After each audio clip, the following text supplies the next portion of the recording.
ગઢડાના એક પ્રગતિશીલ ખેડૂતે પરંપરાગત ખેતી છોડી ગાયના છાણ અને કુદરતી સંસાધનોથી વર્ષે લાખોનું ટર્નઓવર ઊભું કર્યું છે।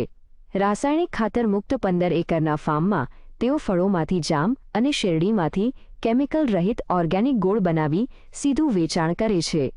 જુઓ ખેડૂત દિનેશભાઈની આ પ્રેરણાદાયી સફળ ગાથા અંગે આ રજૂઆત। ગઢડા તાલુકાનું વૃંદાવન ફાર્મ આજે પ્રાકૃતિક ખેતી અને મૂલ્યવર્ધન ક્ષેત્રે સમગ્ર ગુજરાત માટે એક દિશાસૂચક ઉદાહરણ બન્યું છે। ખેડૂત દિનેશભાઈ વઘાસિયા છેલ્લા 3 દાયકાથી રાસાયણિક ખાતર કે જંતુનાશકોનો ત્યાગ કરી શુદ્ધ ઓર્ગેનિક ખેતી કરી રહ્યા છે।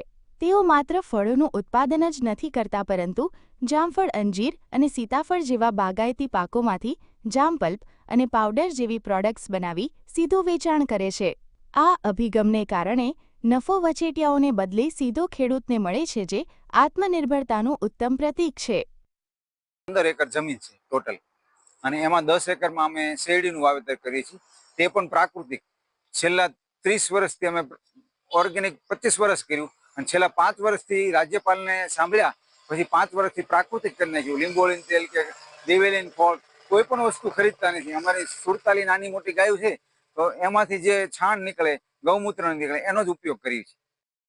15 એકરમાં ફેલાયેલા ફાર્મમાં ગાયોના છાણ, ગૌમૂત્ર અને કુદરતી મધમાખી ઉછેર દ્વારા પર્યાવરણનું જતન કરવામાં આવે છે।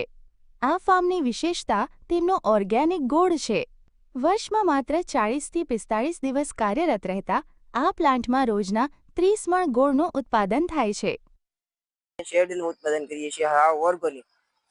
રોજનું 3 થી 3.5 ટન શેરડીનું ઉત્પાદન થાય, એમાંથી ગોળ બનાવીએ છીએ। દેશી ગોળ, કેમિકલ વગરનો, કોઈ પણ દવા વગરનો, દવા કે ખાતર કોઈ પણ વસ્તુ નહીં। રોજનું ગોળનું ઉત્પાદન 25 થી 30 મણનું।